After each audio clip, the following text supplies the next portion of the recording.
94th minute, Levi Stadium. I mean, Hamam El-Amin just lofts this desperate cross into the box. Khoukhi rises up, and bam! Qatar steals a 1-1 equalizer against a Swiss side that honestly dominated for like 93 minutes. Yeah, and well, to really grasp the gravity of that moment, you have to think about the absolute trauma Qatar carried into this match. Right, the whole 2022 baggage? Exactly. I mean, 4 years ago, they hosted, scored exactly 1 goal, lost every single game, and leaked 7 goals. It was just a disaster. Yeah, like a complete collapse. Right. But now, under Julen Lopetegui, they've just completely flipped the script. They relied on this incredibly stubborn defensive block to, grind out their first ever World Cup point on foreign soil. Right, but they really had to grind because, honestly, the underlying numbers here are just completely staggering. I mean, Switzerland generated 3.24 expected goals compared to Qatar's 0.76. Which is just a massive gap. It's huge. You just don't see a disparity like that ending in a draw very often.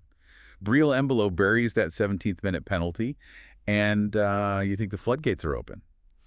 So how does a team completely control the board like that and just fail to win? Well, I think you really have to look at the human element here, especially the physical environment. You've got nearly 68,000 fans baking in that San Francisco Bay Area heat. Oh, the heat was definitely a massive factor. It really was. When athletes play in those extreme temperatures, their bodies naturally divert blood to the skin just to cool down, and that causes this rapid depletion of glycogen. Right. So the physical exhaustion literally starves the brain, which, completely kills their tactical tempo. It explains so much, honestly. Yeah, exactly. The Swiss manager even admitted his players just lost patience. When Michel Aebischer had that shot cleared right off the goal line before the half, you could physically see their frustration morph into pure anxiety. Yeah, and that anxiety perfectly sets the stage for that chaotic stoppage time sequence. Which brings me to the absolute mess of the VAR controversy. Because FIFA actually confirmed later that the equalizer was a Mira Muheim own goal. Yeah, such a tough break for him. But the own goal isn't even the real outrage here. The issue is the offside check in the build-up. We have all this semi-automated technology, yet fans were never shown the replay. Gary Neville and Ian Wright publicly slammed this on broadcast. And they were totally right to call it scandalous. I mean, the stadium cameras are supposed to automatically generate a 3D model to prove the call to you, the fan watching at home. Exactly. It's supposed to be instant transparency.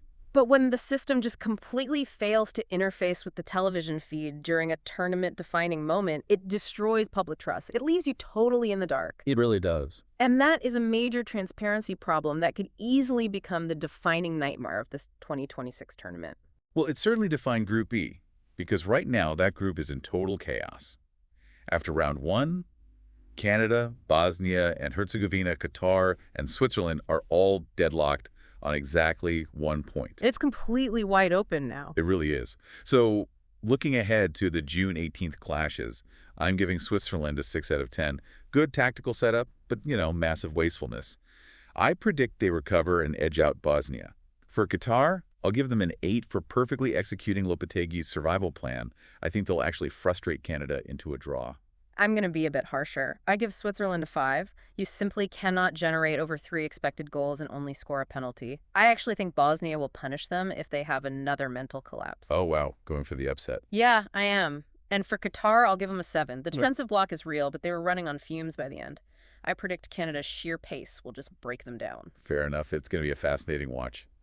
But hey, that wraps up our deep dive for today. Make sure you hit that subscribe button for GK Terrace right now. Yes, definitely subscribe. We have so much more 2026 World Cup coverage coming your way. You won't want to miss a single breakdown. Thanks for hanging out with us on GK Terrace, and we will catch you after the next match.